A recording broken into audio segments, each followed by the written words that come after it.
இன்னைக்கு சத்தான சமையல்ல ராகி கறிவேப்பிலை நூடுல்ஸ் எப்படி பண்ண சொல்லிட்டு பார்க்கலாங்க. கொஞ்சம் வித்தியாசமா இருக்கும். இன்கிரீடியன்ஸ் என்னென்னு சொல்றேன், கவனமா பாருங்க. ராகி கறிவேப்பிலை நூடுல்ஸ் செய்ய தேவையான பொருட்கள்: ராகி நூடுல்ஸ் வேக வைத்தது, முட்டைக்கோஸ் 100 கிராம், கேரட் 100 கிராம், குடமிளகாய் 50 கிராம், பீன்ஸ் 50 கிராம், வெங்காயம் 100 கிராம், கருப்பு உளுந்து 1 டேபிள் ஸ்பூன், வெள்ளை உளுந்து 1 டீஸ்பூன், மிளகு அரை டீஸ்பூன், கறிவேப்பிலை கைப்பிடி அளவு, எண்ணெய் தேவைப்படும் அளவு, உப்பு தேவையான அளவு. ராகி கறிவேப்பிலை நூடுல்ஸ் வித்தியாசமாக இருக்கு இல்லையா பேர்? நீங்கள் இன்க்ரீடியன்ஸ் எல்லாம் பார்த்துருக்கீங்கன்னு எனக்கு தெரியுங்க. இப்போ எப்படி பண்ணுன்னு சொல்கிறேங்க. பொதுவாக நம்ம வேற்று நாட்டு உணவுகளை நம் நாட்டு உணவாக மாற்றுறப்போ இப்போ நிறைய விதமான நூடுல்ஸ் வந்துருச்சுங்க. எல்லா சிறுதானியத்துலேயும் நூடுல்ஸ் வர ஆரம்பிச்சிருச்சு. அது ரெடியாக கிடைக்குது. நம்ம சுடு தண்ணியில் போட்டுட்டு, அதாவது நல்ல தண்ணி அகல பாத்திரத்தில் ஊற்றிட்டு கொதிக்க வைக்கணுங்க. அதோட கொஞ்சமாக உப்பு, எண்ணெய், 1 ஸ்பூன் எண்ணெய் விட்டுட்டு நல்லா கொதி வர்றப்ப இந்த நூடுல்ஸ் சேர்த்துக்கோங்க. நல்லா வெந்த பிறகு அது கையில் தொட்டு பார்த்தீங்கன்னா கொஞ்சம் சாஃப்டாக இருக்கணுங்க. ஓவராக குக் ஆகிடக்கூடாது, ரொம்ப அண்டர் குக் ஆகக்கூடாது. அந்த மாதிரி நல்லா வெந்த பிறகு வடித்தட்டில் ஊற்றிட்டு கொஞ்சம் குளிர்ந்த தண்ணீர் ஊற்றினீங்கன்னா அது நல்லா அப்படியே உதிராக வந்துடும். அந்த மாதிரி பண்ணி வச்சுக்கோங்க. இப்போ இதுக்கு கறிவேப்பிலை நூடுல்ஸ் அப்படிங்கிறதுனால நான் என்னென்ன வறுத்து பொடி பண்ணுறதுன்னு சொல்கிறேன் பாருங்கள். இதுக்கு நான் எடுத்துருக்கிறது பார்த்தீங்கன்னா கருப்பு உளுந்து 1 டேபிள் ஸ்பூன் அளவுக்கு கருப்பு உளுந்து எடுத்துட்டிங்கனாக்கா 1 டீஸ்பூன் அளவுக்கு வெள்ளை உளுந்து எடுத்துக்கோங்க. இது ரெண்டையும் தனியாக ட்ரை ரோஸ்ட் பண்ணணும். அது எதுக்காக வெள்ளை உளுந்து அப்படின்னாக்கா, நீங்கள் ரோஸ்ட் பண்ணுறப்போ அந்த வெள்ளை உளுந்து நிறம் மாறுறது நம்மளுக்கு தெரியும். கருப்பு உளுந்து மாறுறப்ப தெரியாது. அதனால் ஓவராக ஆயிடுச்சுனாக்கா கசந்துடும், கொஞ்சம் டேஸ்ட் நல்லா இருக்காதுங்க. அதனால் வெள்ளை உளுந்து சேர்த்தாக்க நம்ம கரெக்டாக அந்த ரோஸ்டிங் டைம் தெரியும். ப்ரௌன் ஆகிறதுக்கு நம்ம ஆஃப் பண்ணலாம். கடைசியாக மிளகு சேர்த்துக்கோங்க. இது 3 சேர்த்து வறுத்து தனியாக எடுத்துருங்க. கறிவேப்பிலையை 2 விதமாக நம்ம ட்ரை பண்ணலாம். ஒன்று நம்ம நல்லா கழுவி ஒரு துணியில் போட்டு ஆற வச்சுருங்க. அதுக்கு பிறகு நல்லா கொஞ்சம் கூட தண்ணீர் இருக்கக்கூடாது. மைக்ரோவேவ் அவன் இருந்ததுனாக்க உள்ளர நம்ம கிச்சன் பேப்பர் டவல் இருக்குல்லையே, அதை போட்டுட்டு இதை வச்சுட்டு 1.5 நிமிஷம் முதல்ல ஹையில் வைங்க. பிறகு ஒரு தடவை கலந்து விட்டுட்டு மீடியம் பவர் ஹையில் 2 நிமிஷம் வச்சிங்கனாக்கா நல்லா ட்ரை ஆகிடுங்க. அதுக்கப்புறமா அதோட சேர்த்து நம்ம பவுட்ரு பண்ணிக்கலாம். இல்லை உங்களுக்கு இதை எங்ககிட்ட மைக்ரோவேவ் அவன் இல்லை அப்படின்னாக்கா கறிவேப்பிலை நல்லா கழுவி ஒரு துணியில் பரப்பி உலர்த்திடுங்க. ஒரு வாணலியை சூடு பண்ணிக்கோங்க. நல்லா சூடான பிறகு கறிவேப்பிலை போடுங்க.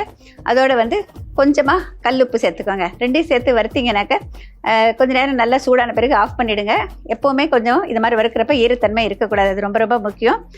ஆஃப் பண்ணிட்டீங்கன்னா அது நல்ல கரகரப்பாயிடும். அதுக்கு பிறகு அதை எல்லாத்தையும் சேர்த்துட்டு பவுட்ரு பண்ணிக்கலாம். நம்ம வறுத்த பொருட்கள் கறிவேப்பிலை எல்லாத்தையும் சேர்த்து பவுட்ரு பண்ணலாம். ரொம்ப கோர்ஸாக பவுட்ரு பண்ணுங்கள், ரொம்ப நைஸாக பவுட்ரு பண்ணாதீங்க. இப்போ நான் பவுட்ரு பண்ணி கொண்டு வந்திருக்கேன், காமிக்கிறேன். இது பாருங்கள், நல்லா கொரப்பாக இருக்கிற மாதிரி பொடிச்சு வச்சுருக்கேங்க. ஒரு மாதிரி லைட் க்ரீனாக இருக்குது. இந்த பொடி ஒரு மல்டி பர்பஸாக நீங்கள் யூஸ் பண்ணிக்கலாங்க. இதில் நிறைய சத்துக்கள் மிகுந்தது. உங்கள் எல்லாருக்கும் தெரியும் கருப்பு உளுந்தில் எவ்வளோ சத்து இருக்குது. அதே மாதிரி கறிவேப்பிலை எல்லாமே சேர்ந்தது தானே. இதை நீங்கள் இன்னும் கொஞ்சம் உப்பு போட்டு கலந்து வச்சிட்டிங்கனாக்கா சாதத்தில் போட்டு சாப்பிட்லாம். இது விதமான பொரியல் செய்கிறப்போ பொரியலுக்கு டாப்பிங் போட்டிங்கன்னா இன்னும் கொஞ்சம் கூடுதல் சத்துக்கள் கிடைக்குங்க. ஒரு காம்பினேஷன் ஆஃப் வெஜிடபிள்ஸ் போட்டு பொரியல் பண்ணுறப்ப நல்லாயிருக்கும்.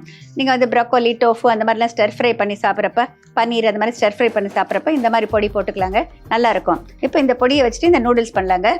எப்போவுமே நூடுல்ஸ்க்கு நம்ம டிஃப்ரெண்ட் சாசஸ் யூஸ் பண்ணுவோம். ஆனால் அந்த சாசஸ் யூஸ் பண்ணாக்க அதில் இருக்கிற உப்பு, கெமிக்கல்ஸு இதெல்லாம் கெடுதல் அப்படின்னு சொல்கிறாங்க. இப்போ இங்கே எண்ணெய் ஊற்றி வச்சுருக்கேன். முதல்ல நான் சேர்க்க போகிறது வெங்காயம். வெங்காயம் நல்லா நீல வாக்கில் ஸ்லைஸ் பண்ணி வச்சுருக்கேன். வேணுங்கிற அளவுக்கு சேர்த்துக்கலாம்.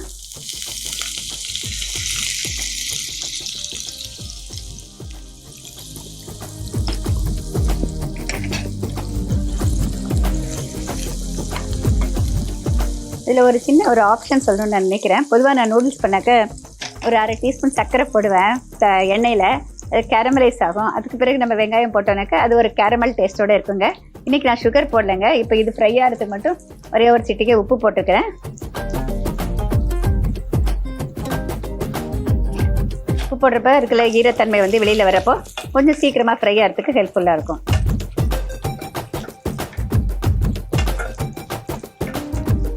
ரொம்ப ப்ரௌன் ஆகிற வரைக்கும் ஃப்ரை பண்ணுங்கிற அவசியம் இல்லைங்க. நம்ம மற்ற வெஜிடபிள்ஸ் போட போகிறோம். இதோட குடமிளகாய் சேர்த்துக்கிறேன். பீன்ஸ் நீளமாக கட் பண்ணி வச்சுருக்கேன், இதையும் சேர்த்துக்கிறேன்.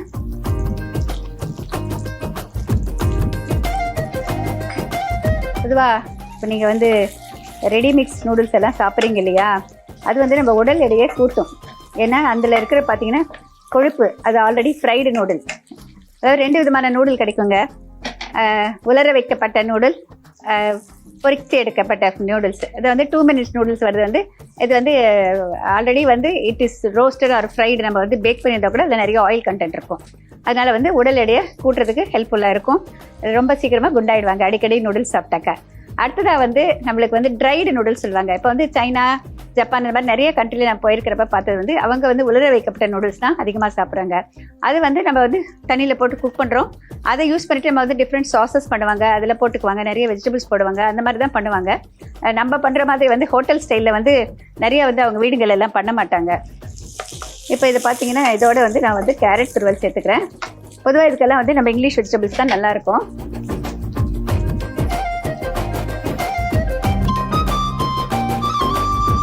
முட்டைக்கோஸ் பொதுவாக வந்து நம்ம நூடுல்ஸ் எந்த அளவு இருக்கோ அதுக்கு வந்து 3 மடங்கு வெஜிடபிள்ஸ் போட்டுக்கிறது என்னோட பழக்கம். ஜென்ரலாக வந்து ஹெல்த் ரீசனுக்கு கூட அந்த மாதிரி தான் சொல்கிறது பழக்கம். நம்ம பிரியாணி செஞ்சாலும் சரி, நூடுல்ஸ் செஞ்சாலும் சரி, அதனுடைய அளவை விட 3 மடங்கு வந்து நம்மளை வந்து காய்கறிகள் சேர்க்கணும். அப்போ தான் நம்மளுக்கு வந்து உடம்புக்கு வந்து நல்லதை செய்யும். நிறைய வெஜிடபிள்ஸ் சேர்றப்ப நம்மளுக்கு நிறைய சத்துக்களும் கிடைக்கும்.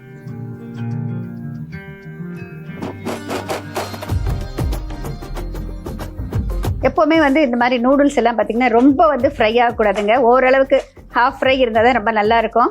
மோனோசோடியம் குளூட்டமேட், அஜினோமோட்டோ போடுறது ஹோட்டலில் ரொம்ப பழக்கமாக இருக்குது. வீடுங்களில் அதை அவாய்ட் பண்ணிக்கலாம், பரவாயில்ல. இப்போ இதை வந்து கொஞ்சம் உப்பு, இதுக்கு வெஜிடபிள்ஸ்க்கு அந்த உப்பு மட்டும் முதல்ல போட்டுக்கிறேங்க. ஏன்னா அப்புறம் அதை நூடுல்ஸ் சேர்த்த பிறகு நம்ம கலக்கிறது கொஞ்சம் கஷ்டமாக இருக்கும். அதே மாதிரி இந்த பொடியும் வந்து இதில் மிளகு சேர்த்துருக்கோம்.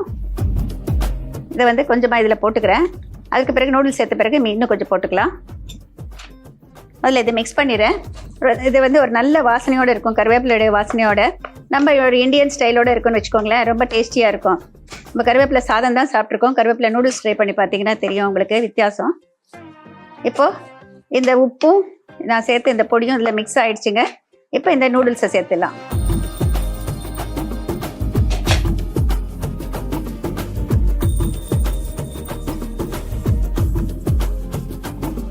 இப்போ இந்த நூடுல்ஸ் வந்து வேக வைக்கிறப்ப கொஞ்சமாக உப்பு சேர்த்துருக்கேங்க.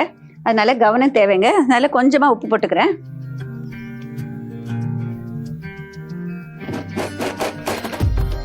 இன்னும் கொஞ்சம் இந்த பொடி போட்டுக்கலாம்.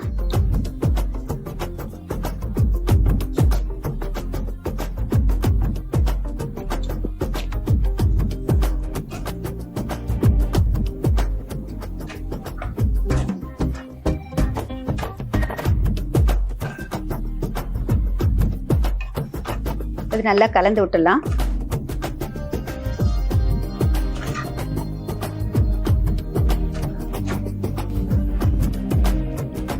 இப்போ நல்ல ஒரு கருவேப்பிலை மணத்தோட இந்த கேழ்வரகு நூடுல்ஸ், ராகி நூடுல்ஸ் ரெடி ஆயிடுச்சுங்க.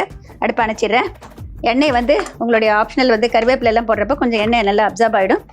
தேவைப்பட்டால் போடுங்க. நான் கரெக்டான அளவு தான் போட்டிருக்கேன், ஓவராக போட மாட்டேன் எப்போவுமே. நான் உங்களுடைய வீட்டில் உங்களுடைய பழக்கம்.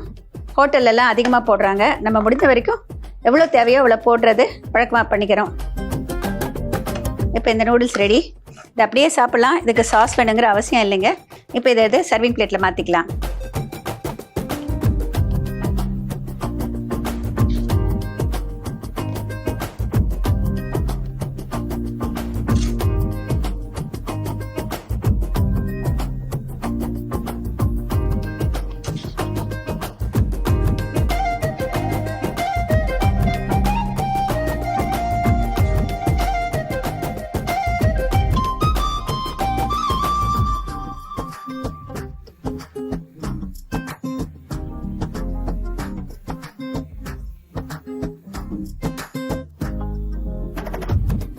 ராகி கறிவேப்பிலை நூடுல்ஸ் எப்படி பண்ண சொல்லிட்டு இப்போ ஒரு ரீகேப் பார்க்கலாங்க.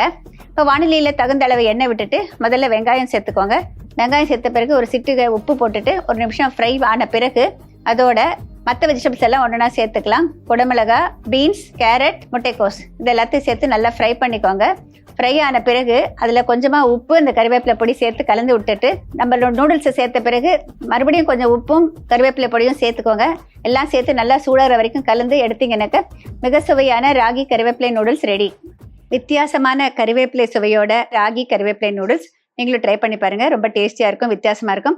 ஒவ்வொரு தடவையும் ஒவ்வொரு விதமான, அதாவது கம்பு நூடுல்ஸ் கிடைக்குது, ஒவ்வொரு சிறுதானிய நூடுல்ஸ் கிடைக்குதுங்க. டிஃப்ரெண்ட்டாக நம்ம வந்து ரெசிபிஸ் பண்ணலாங்க. நம்ம நாட்டு டேஸ்ட்டை வந்து இதுக்கு கொண்டு வரலாம். அதுதான் ஃபியூஷன் குக்கிங் அப்படின்னு சொல்லிட்டு சொல்றது.